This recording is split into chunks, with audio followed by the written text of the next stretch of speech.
Okay, I'll just get started with the introduction. So thank you all for joining us today. My name is Claire Ladd. I'm the Programs and Services Manager at the Massachusetts Nonprofit Network, or MNN. I just have a few quick housekeeping items before we dig into this webinar. So the recording and slides from today's program will be emailed to you following the webinar in the next day or so. Please keep an eye on your email for that. And please submit questions to us via the chat or the Q&A box. We will have time for questions, and then if you have technical difficulties, you can let us know via the chat as well at any time. I also want to give a little bit of background about us here at MNN. Our three goals at MNN are to strengthen the nonprofit sector through advocacy, public awareness of our sector, and capacity building services. This webinar is part of our webinar series, which ties into our capacity building offerings, and we have varied webinars coming up, so please stay tuned for future topics and reach out to us if you have any topics you'd like to see. Our efforts are made possible by more than 600 member organizations, so thank you to all of our members, and if you have not yet joined the network but would like to take advantage of the networking opportunities, trainings, cost savings on various services, you can visit massnonprofitnet.org/join to find out more. So today's webinar is called Stop Worrying About IT, Planning for Your Organization, and it is presented by Whitney and Jami Wiegand from Insource Services. I will now hand it over to them to get us started. Great. Thanks, Claire.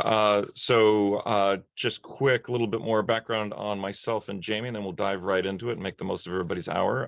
So I'm Whitney. I'm one of the Associate IT Directors at Insource. I've been with Insource for almost 4 years, spent more than half of my professional career working at nonprofit education organizations in the Boston area, and have a background in information security as well that I bring to the clients that I work with.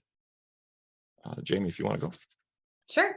And my name is Jami Wiegand. I am an IT manager. I have been with Insource for about 6 years.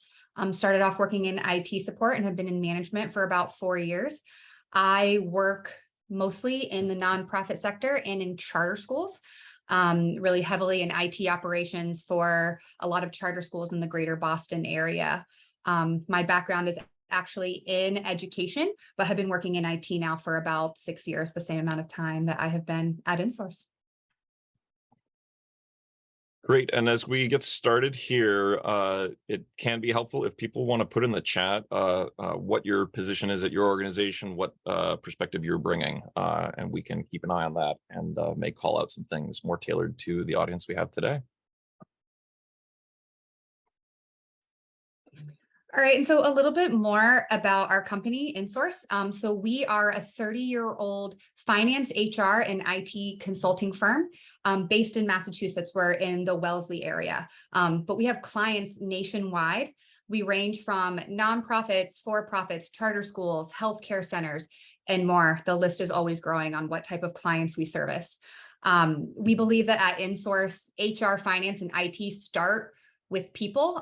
We currently have about 150 staff members and growing. And our website is there too if you want to find out more information about our company.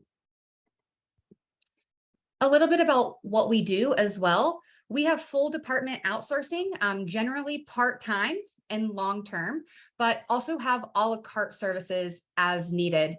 It's really nice that we're able to offer kind of a full department if you need that for HR, IT, or finance, but also have these a la carte services where you can kind of pick and choose what you're looking for what help you need. We also offer assessments, kind of meet you where you are and help you get to where you need to be. We offer training, recruiting services for positions that maybe you're trying to recruit for within those departments, and then also projects or interim assignments. And we do that by really seeking to understand how your business works and what your mission is. We really take that as one of our top goals to work right alongside you to make sure that we are pushing your mission forward. We have very experienced, expert, senior account leaders that are on each client that are really giving the best service that we can.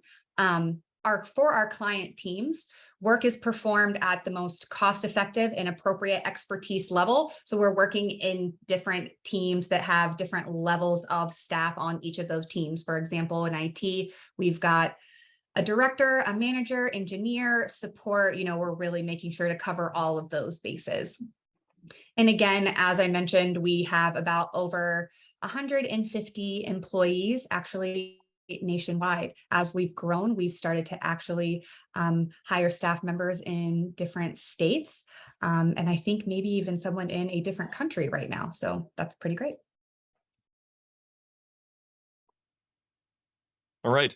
So to jump right into this, the overall objectives for this presentation, really at a high level, all the work we try and do with our clients is how do we get people unstuck? How do we make sure that there's a way to make progress on improving your IT infrastructure at your organization?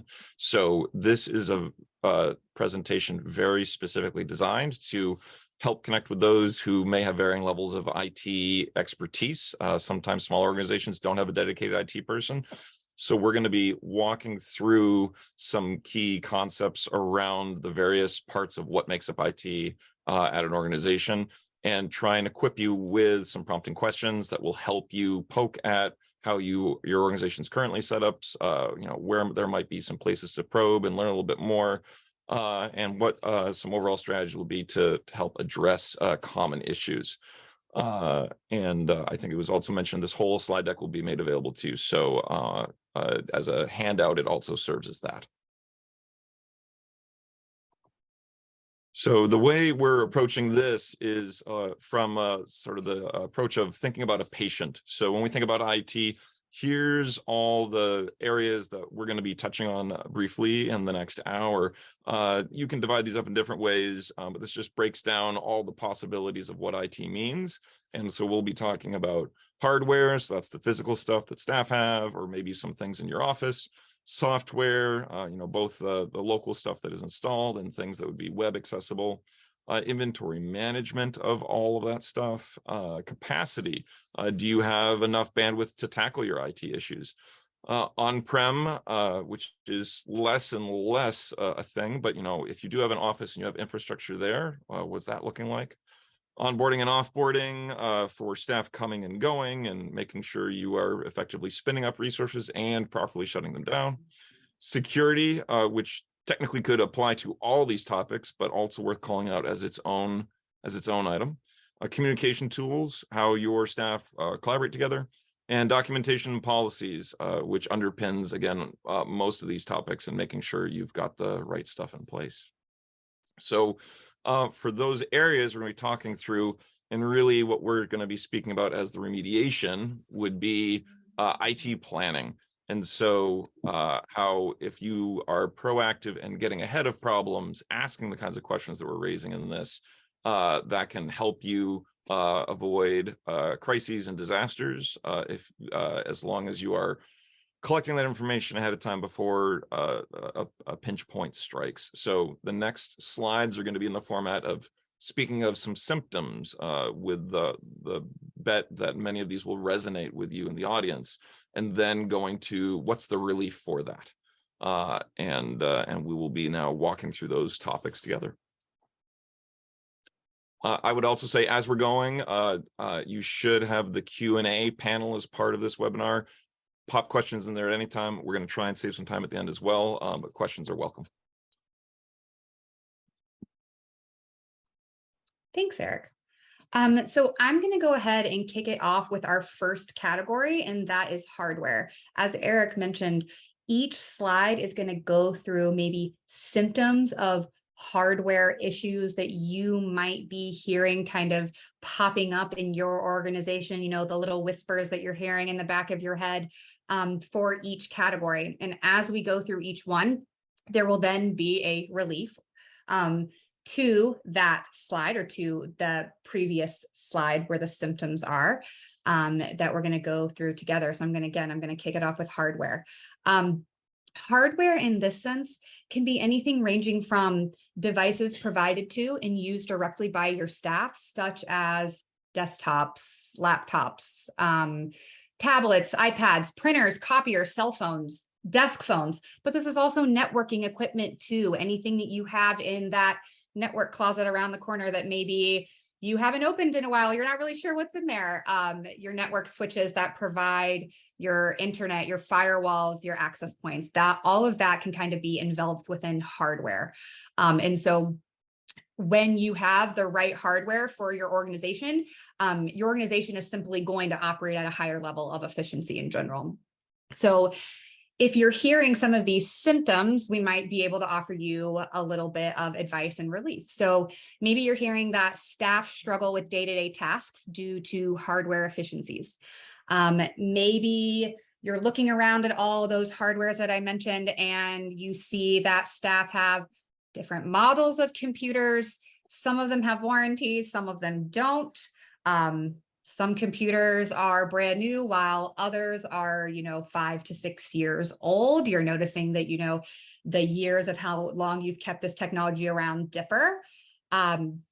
Maybe in your organization, staff use devices that they got to choose on their own, or they purchased on their own. They're bringing their own device, BYOD, from home. So their home personal computer is the same one that they are using for work. Or you have donated equipment that is lying around that staff might be using as well. So if you're kind of thinking any of those are, we're pinpointing that for you. What you might want to start asking your organization and questions to start asking yourself, action steps, is, how do we pick a device model for our staff? Do we pick a desktop or a laptop? Should we be using Apples or Windows? How do we pick equipment for our organization in general? And so a good way to think about this, maybe to start, is come up with a list of essential functions that your organization carries out daily. For example, you are heavily reliant on Zoom calls, or making sure that you can call from your computer. You email a lot. You do a lot of printing every day. You're printing off a lot of pamphlets or information. Just listing off those essential functions that your staff need to carry out. And then also thinking through the roles and responsibilities that your staff actually have. And that's going to help you kind of pick the right type of, let's say, laptop, if that's what you're trying to think of to purchase your staff. For example, if your organization, maybe you're working in a hybrid model right now where staff can work from home, but they can work from the office, or maybe they are having to travel to multiple different locations throughout the day, you're going to want to consider mobility of those devices. You're going to want to think of the size of the laptop, the weight of it, obviously a laptop versus a desktop, because they're going to need to carry that around to different locations. If you have someone on your team that relies really heavily on large data sets, they're processing large sets of data, maybe in an Excel spreadsheet. For that person, you might need to think of something that has better storage and a higher processing speed, but maybe not so much for that staff member who is solely just using their computer just for checking their email, right? And so maybe you have the same model, but different processing speeds depending on the role of that staff member at your organization. Once you start thinking about that too, another question you might be asking, what would be the expected lifespan of devices? And should I consider having a warranty on my devices or an extended warranty? The simple answer is yes. You should definitely be keeping warranty and lifespans in mind. And what you're going to want to consider is what would be the increased cost and strain of managing some of your hardware outside of its warranty. If you're operating a computer that is 5 years old, you're going to, probably start hearing your staff saying, oh man, my computer is so slow. It takes 5 minutes for me to open this document. I can't have more than 2 windows open at a time. That's a strain you're going to be hearing in your ear, but also thinking about the cost of replacing individual parts of that 5-year-old computer. Technology is changing and improving every day. And so replacing older parts of older devices is definitely going to cost you more, because companies probably aren't manufacturing those pieces as much anymore. So keeping your technology up to date is really important. And if you maybe want a clearer answer to, well, how long should I be keeping certain types of devices around? It really can depend, but we say a lot of the times, rule of thumb, laptops, maybe about 3 to 4 years. Again, technology is always changing and improving. And so you're going to want to kind of keep things current for your staff so they can work the most efficiently that they can. Networking equipment, maybe 5 years, just depending on, what your organization is trying to accomplish. And you'll just want to consider, especially with some of these devices too, general wear and tear as well. And then lastly, as you're thinking through equipment as well, should equipment be standardized? Standardizing equipment definitely makes it a lot easier for IT or your IT point of contact, whoever is kind of overseeing that. If you don't have an IT department, efficiently troubleshoot and manage that technology. When things are standardized, it's easier to kind of train people on it, troubleshoot as well. Other benefits might include cost saving. You can sometimes get bulk order pricing, ease of integration as well, and efficiency when you standardize your hardware.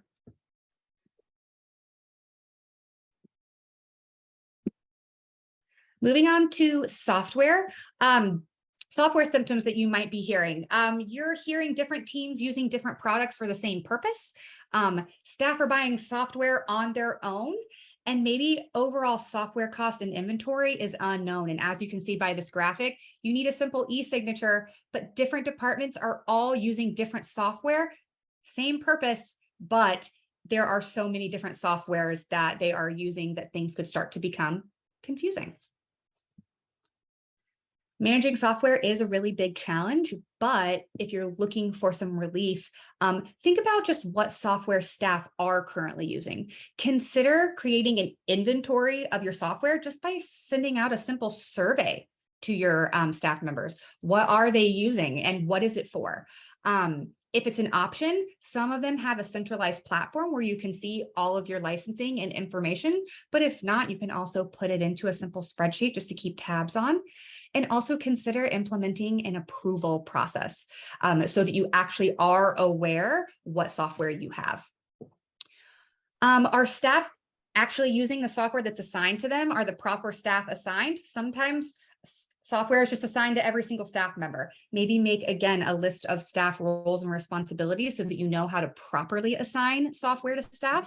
And create a hiring checklist or a matrix that will help you understand what staff need access to which software. And that can also help you with cost saving as well, so that you don't have too many licenses.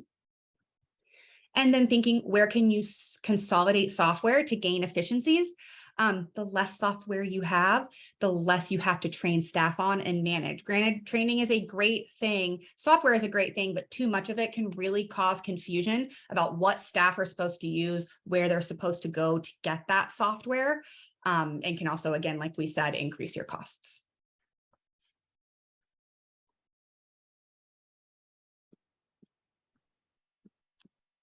All right, so moving on to inventory. So hardware and software kind of feed into this well. For inventory, maybe you have multiple locations where inventory is being managed. Hopefully you don't have a room that looks like this graphic, but sure there's one hiding in there somewhere. Inventory, we don't have what staff need, although we thought we should. We purchased it, not sure where it is. Unclear quantities of what is available. Maybe you have too little or too much of something. And again, this can be hardware or software, and then your inventory is completely out of date. Excuse me. So to provide some relief and questions you should be asking your org, what assets should I be keeping an inventory of? Pretty much everything, both your hardware and your software assets. And again, like we were talking about in the slides before, software, sometimes there are platforms that you can use that. You can also get asset management platforms that some are free, some you pay for, but a simple spreadsheet can also be really beneficial for keeping an inventory. Again, kind of jumped into the next piece right there already. So what should I use to track my assets? Consider what you're inventorying. Again, inventory management programs or a simple spreadsheet. And what information should I record in the inventory? You can record equipment type. That's really important to have. the model, the purchase date, again, that will help you with life cycle and renewals. You can also track your warranties there. The location, where is that inventory physically? Or, if it's a software, where is it being managed? And who is it assigned to, so that you can see exactly who is assigned to each software license or hardware physical inventory as well.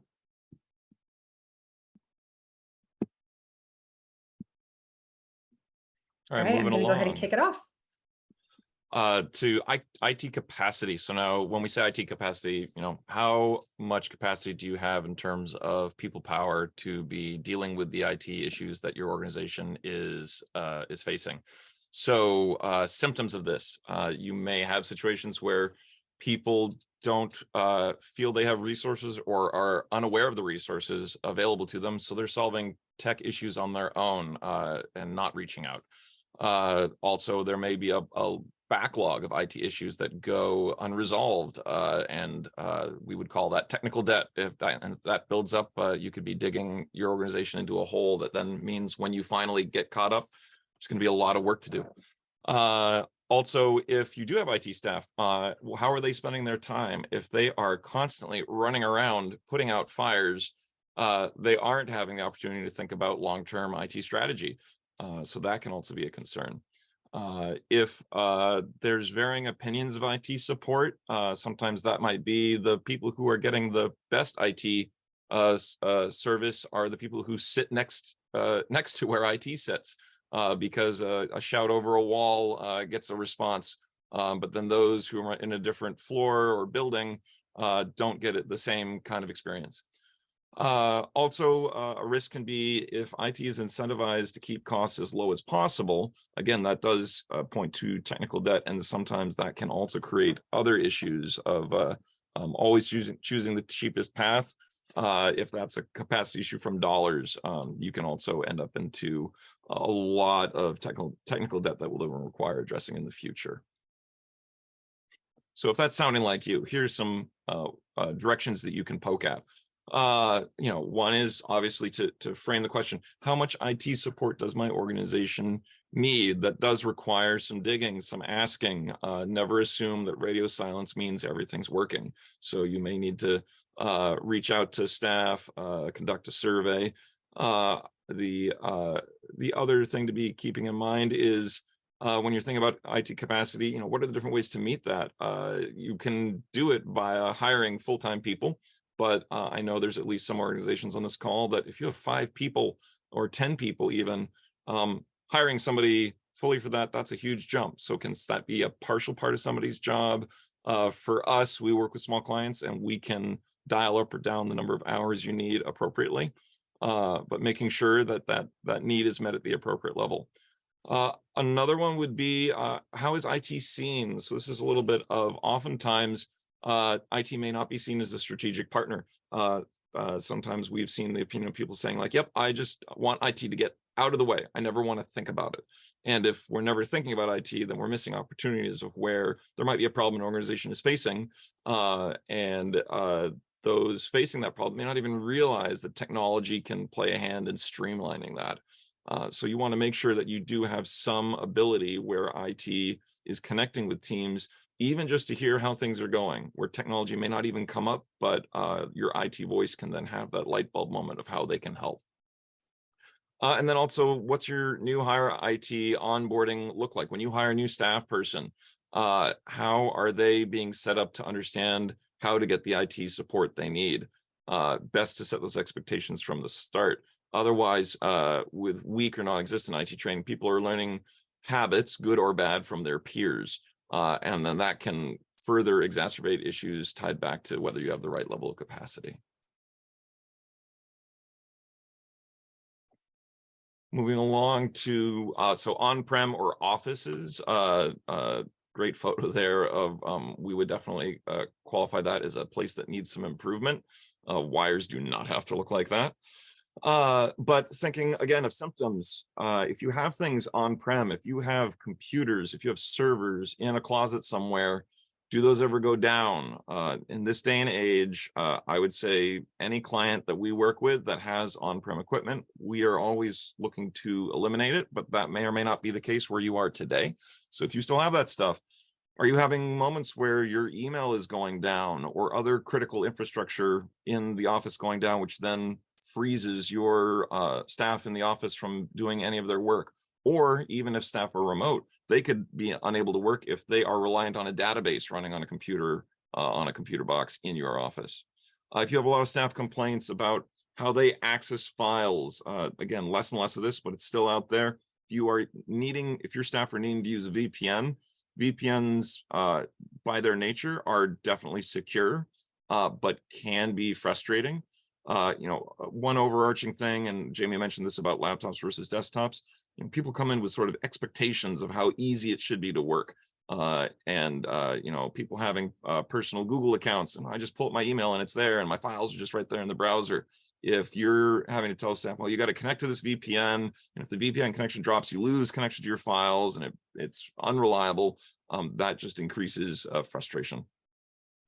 Desktop computers in the office, we have a lot of folks who are working remote, and oftentimes if desktop computers are what's been issued, it doesn't necessarily make sense to also issue people laptops and have dual hardware assigned.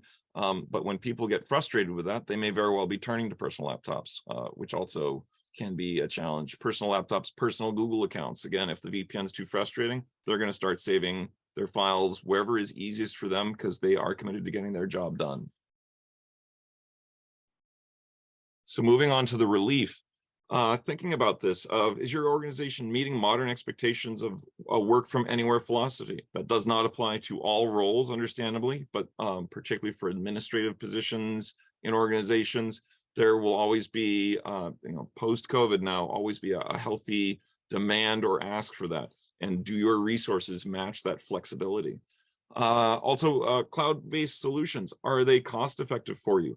It's easy to look at subscriptions as, well, we're constantly throwing money at that every single month, and it's super expensive. But you got to remember, you're comparing that to the server that you have to maintain, that you have to replace every so often.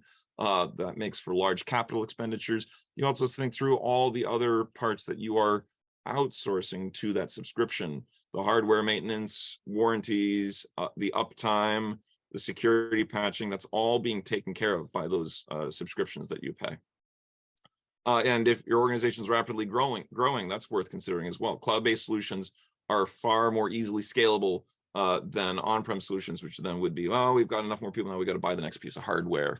You can scale up and down with licensing much more easily. And then also, where do you want your IT team's time focus? This ties back to IT capacity. If you have a lot of on-prem servers that are constantly going down and having to be maintained, that it tends to be the less rewarding work for your IT staff. If retaining IT staff is a critical part of any organization as well.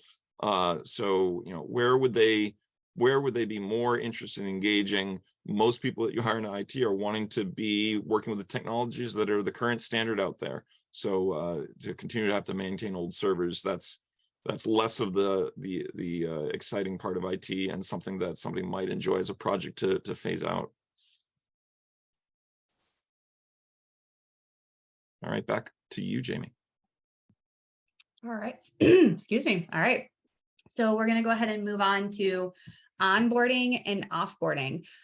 In terms of technology, onboarding is going to involve all the steps needed to get a new employee successfully deployed and productive with all the tech resources they need. Think device assignment, email, other account access, distribution, mailing groups, file, folder access.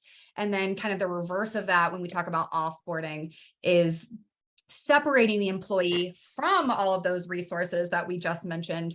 And it could also include a process for knowledge sharing, succession planning with other employees if that employee leaves the organization. So kind of looking at some of these symptoms, incoming staff have access to too many or not enough of the organization's resources. You've got someone who comes in and they say, well, I don't have access to this, or this, kind of like the little graphics here. I don't have permission to view that folder. My access is denied.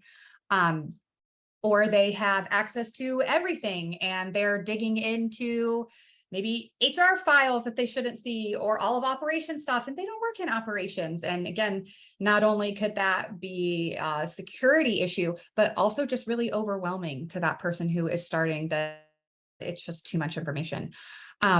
Exited staff have access to organizational resources, or do they?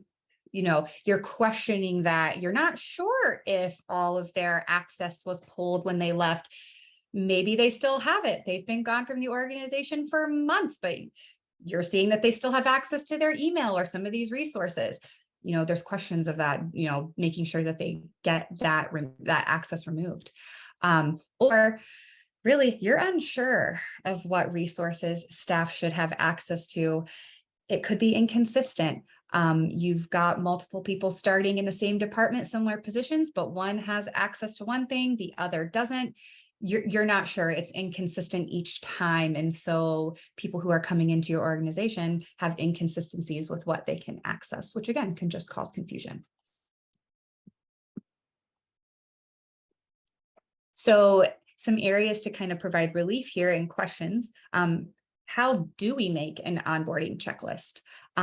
Start by assessing the needs and roles and separate your checklist into sections. It's really helpful if you consider connecting departments together who are all part of the onboarding process. HR should be involved, IT, finance, and create a master checklist that everybody can see so that everyone knows what parts of the process have been completed and what might still need to be completed, especially because some of those steps might rely on one another and are contingent upon one being completed before the next part can happen. You know, a staff member needs to pass a background check before they can be hired, before they can get their accounts created. And if that is not done before, IT might start trying to create the account, or whoever is in charge of that, and they can't because the person, it just kind of starts to snowball from there. So with everyone on the same page, it can be really helpful. Also making sections, emails created, mailing groups have been added, software has been assigned, and easy things to check off. And also it's really great to have it visually there as well. How do we make sure that the correct parties are notified of a start and an end date? I'm sure it's happened before. You've got somebody coming in and they don't have what they need ready for that first day. And that can be real. That's the first thing that a lot of staff are seeing when they come into your organization is the technology. And am I ready to go? And do I have access to what I need? And it can really hinder kind of their feelings towards their first day, towards the organization. Consider creating a virtual form. Google, Office 365, whatever your kind of choice of form is, have a virtual form that the hiring manager puts in so that all parties can be aware and they get that notification saying, this is the new hire start date. Or if it's offboarding, the same thing. What is the last day that this person can have access? And then all parties are aware. And again, like I said, communicating the form responses to the necessary departments. So that way they're all seeing it and everyone is on the same page. How do we know if new staff are getting access to the correct resources? A really helpful thing to create would be a hiring matrix that has the positions listed and the access. I do a lot of this with the charter schools that I manage. Charter schools have a ton of positions. Granted, smaller nonprofits might not be similar, but creating a simple matrix that says, you know, our development head, our operations lead, and other positions all listed.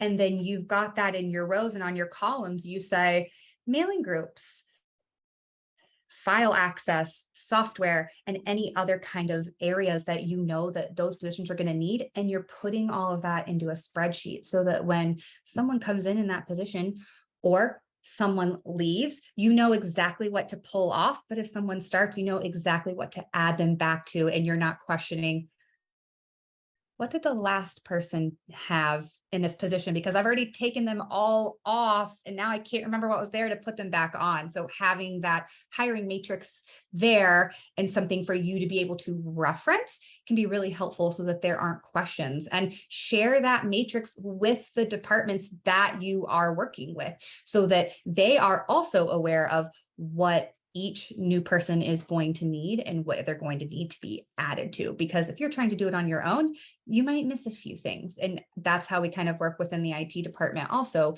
is working with the departments to make sure that all of our bases are covered.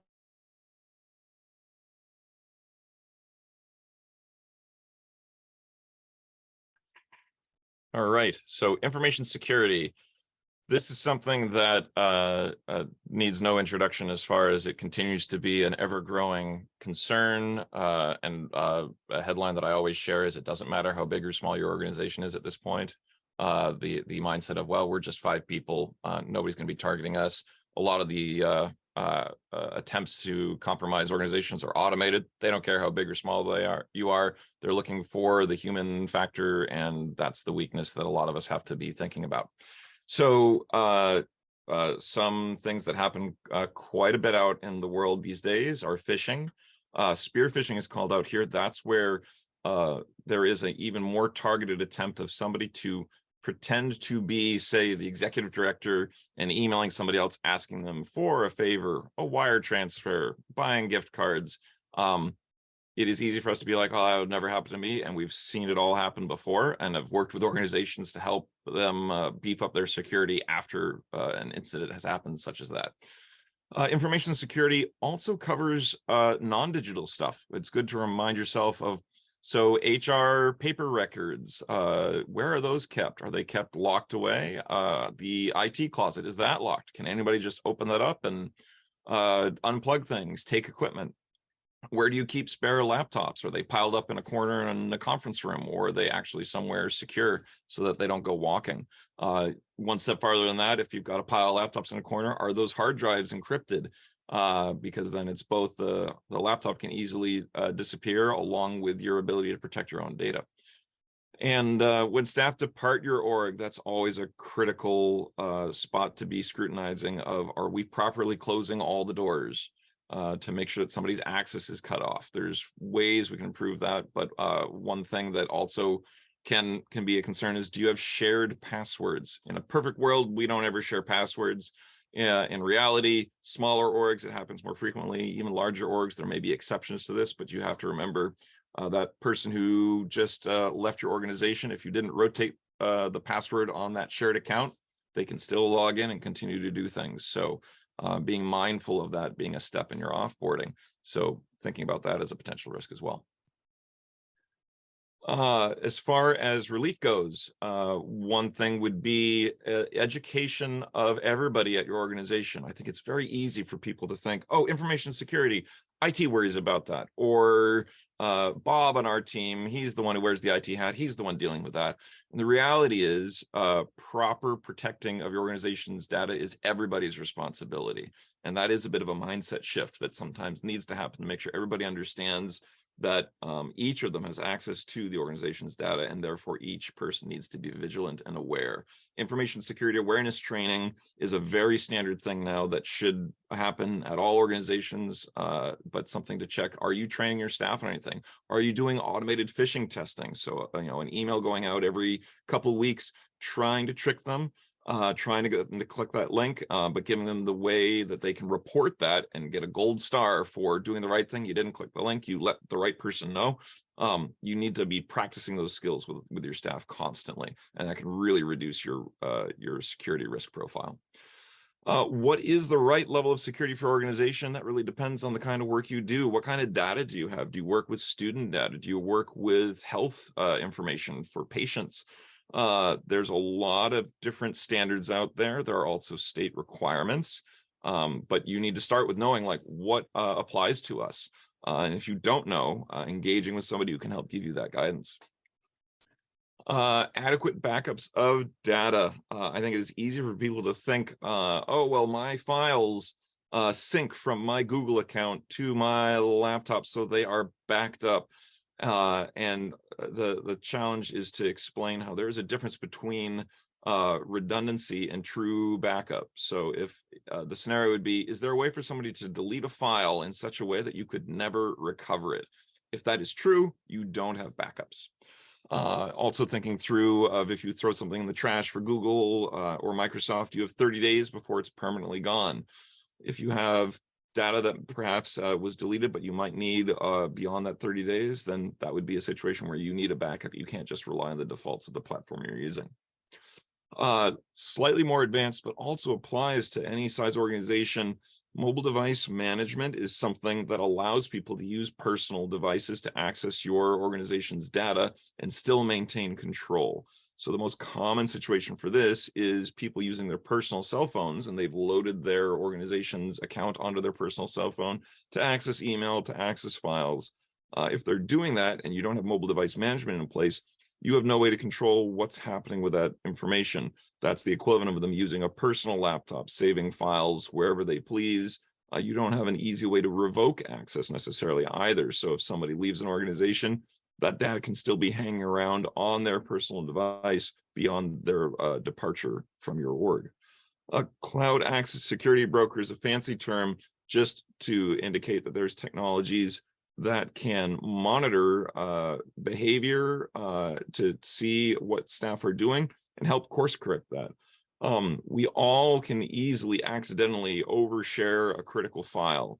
Maybe it's a file that's got sensitive information in it.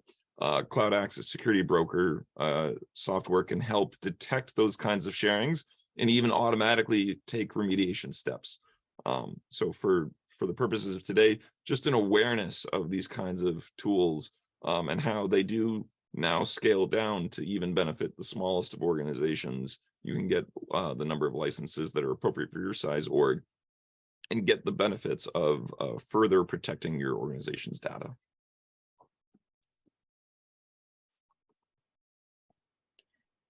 Moving along to communication tools. So communication is a pretty vital component to kind of any organization, whether it's something that you are communicating internally to your staff members, just on new policies or new snacks in the kitchen, or even communicating externally if you're communicating and engaging with a possible investor. There's probably multiple tools and programs that you're using to communicate, but kind of thinking about which tool is best and where should I communicate this information. Maybe you're noticing that communication is getting lost both internally and externally. There are too many platforms and tools where information is being shared and where work is being completed. You can kind of see here on the graphic, you've got the guy kind of mentioning, hey, the volunteer assignments have been finalized. You can find them on Teams. Maybe there was a chat that got sent out, but each department is confused on where that is or how that was communicated. You know, wait, I thought that was in an email somewhere. Oh no, I thought it was on the shared drive. Where, you know, we don't even use Teams. And so that could be something that you need to think about communication tools wise, just consolidating for your org. There are barriers in communication with email, file sharing, audio and video calls. Maybe you're working in Google, but a lot of the other organizations that you work with externally are using Office 365, or you're using a lot of Zoom, but they're using Google Meet. So there's a lot of barriers in communication there for different platforms that aren't quite molding together well, or that your staff don't have access to be able to communicate effectively. A big one's your Zoom meetings that keep ending in 40 minutes. There's some pretty quick ways to remediate that through licensing and thinking through strategies for that. And then inconsistencies in adoption. You've rolled out multiple platforms, but again, some departments are using them, some are not. Some like them, some don't. It's just kind of their preference, but making sure that those things are communicated and normalized through which platform that you are using for each piece of communication and strategies for that. So kind of some questions to ask yourself for this is, is my organization using platforms that best match our needs? Choose a platform that helps your organization work smarter, not harder. Like I said, for example, Office 365 versus Google. This was definitely something that me working within a lot of charter schools, we would run into often. A lot of schools are using cloud-based Google, and then they had people communicating via Office 365. And so they were having trouble getting onto Google Meets. And so we were able to kind of think through and help other organizations as well figure out, hey, what is the best platform that you should be using, especially if you're communicating with multiple parties that are using a platform different than yours, kind of streamlining that process. And look for tools that integrate with existing platforms that you already have. Do our staff know the expectations for communication on each platform? It's really helpful to create guidelines for that platform. I know that within our team, we have a lot of different platforms we are communicating on, whether it's on Teams, whether it's email, whether it's picking up a phone and calling somebody, text message. If you start kind of listing out all the ways that you're communicating, you can then create guidelines for your team that structure that. If you are trying to communicate something, you're going to use Teams for this and email for that, and making sure that your staff understand. It will help keep things streamlined. And then, do our staff know how to successfully use these tools and platforms? Really helpful to conduct training and help sessions. When I started at Insource about 6 years ago, we were using Google at first, and we moved to Office 365. And even as someone on the IT team, we needed training on that too. We even had on the side what we would call them therapy sessions, where we would talk through with our teammates and through someone who had a lot of expertise in Office 365 and managing inboxes to actually help us organize our inbox to kind of match what we used to use and help us kind of figure out what are best practices moving forward with this new platform that we're using. Training your staff is really beneficial for each platform that you do roll out communication-wise, so that they understand it and can do their job effectively. All right, last topic, and we saved the most exciting one for last. So documentation and policies. When you start a new nonprofit, when you're just getting going and growing with that handful of employees, this can be feeling like an afterthought. But there's definitely good reasons to have proper documentation policies in place. So symptoms that are often common for nonprofits and small organizations. If somebody who's been involved with managing IT leaves your organization, the next week, is everybody scratching their heads of like, oh shoot, how do we buy another license? Wait, how do we add permissions to that person to this project? And nobody knows how to do it, or nobody has the access. This would be something that, to make sure that you also can allow if the IT person can never go on vacation because they always have to help, that would be another symptom that's worth recognizing. Let's solve that with documentation policies.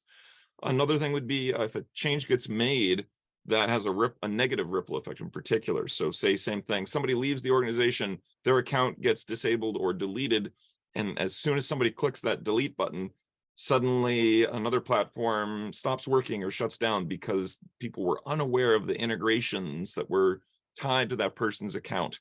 That could also be a rescue run. And then we've talked about this in other sections as well.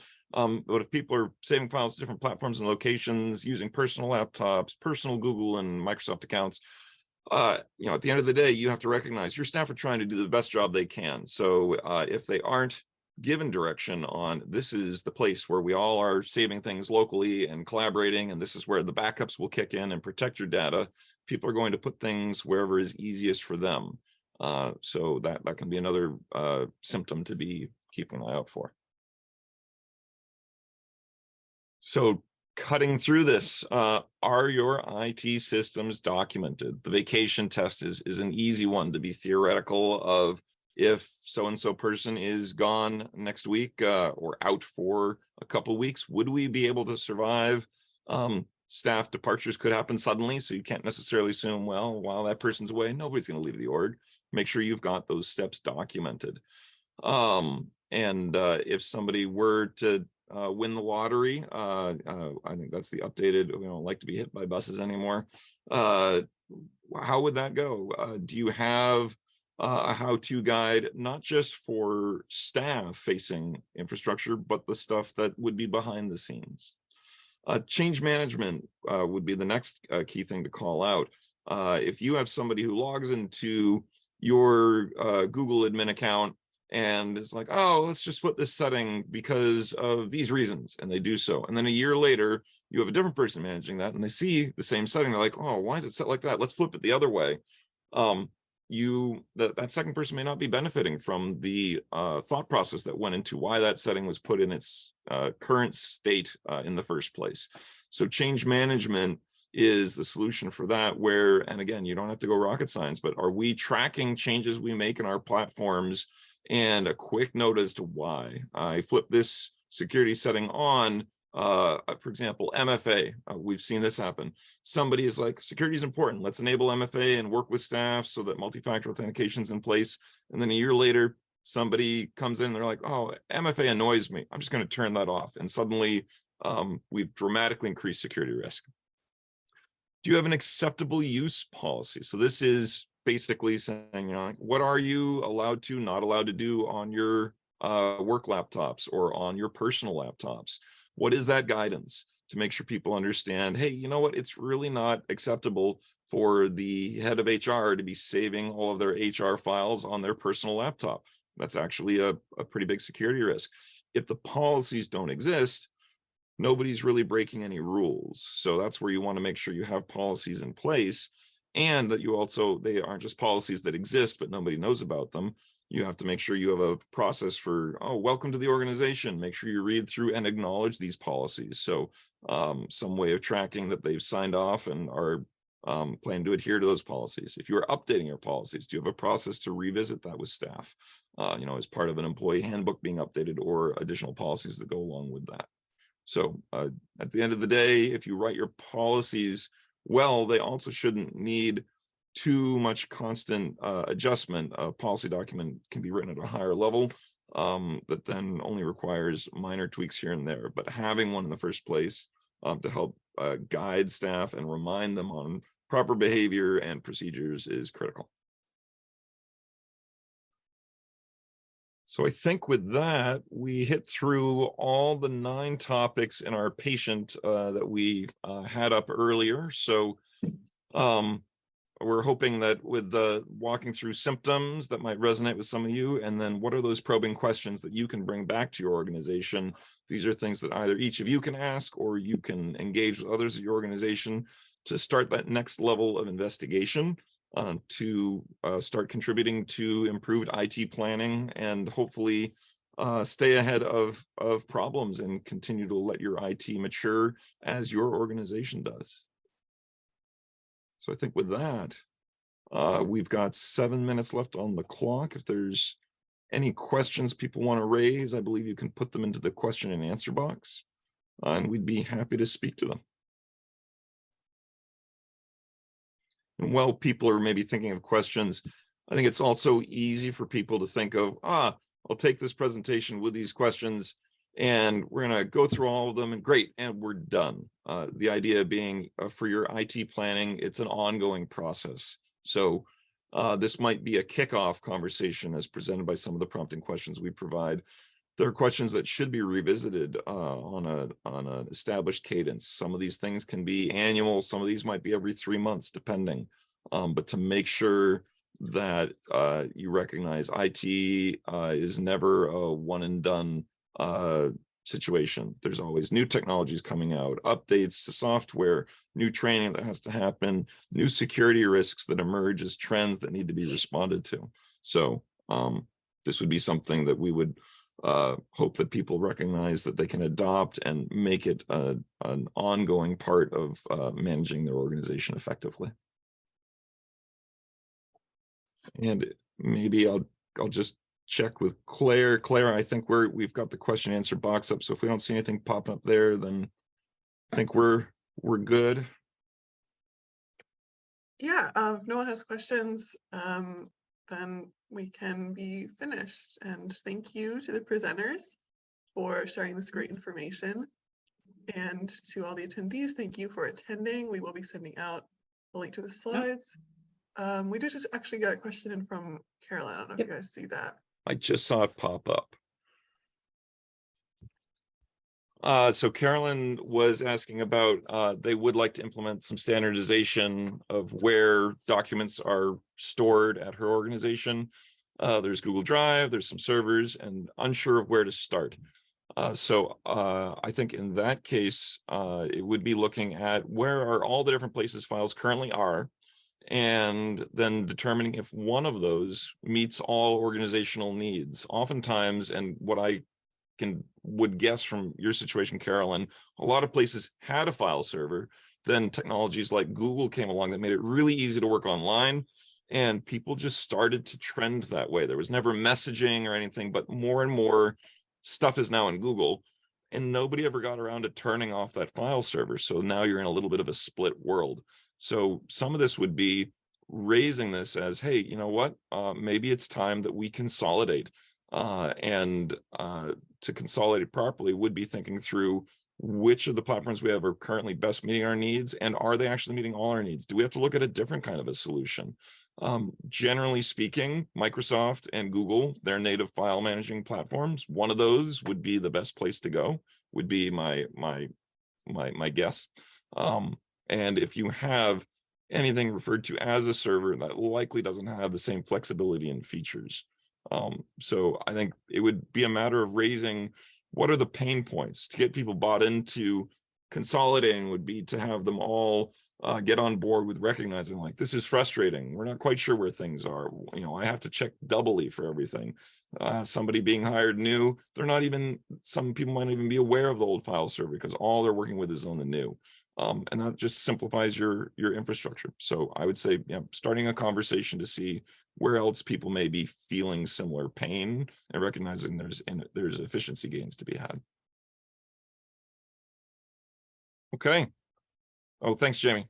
So that's photos of us, so you don't forget us, but also all of our contact info. We're happy to talk with anybody past this live presentation. If we can be of help, we'd love that opportunity. So I think with that, thanks everybody for attending. Thank you all. I'll send out the slides and recording shortly. Have a great rest of your day.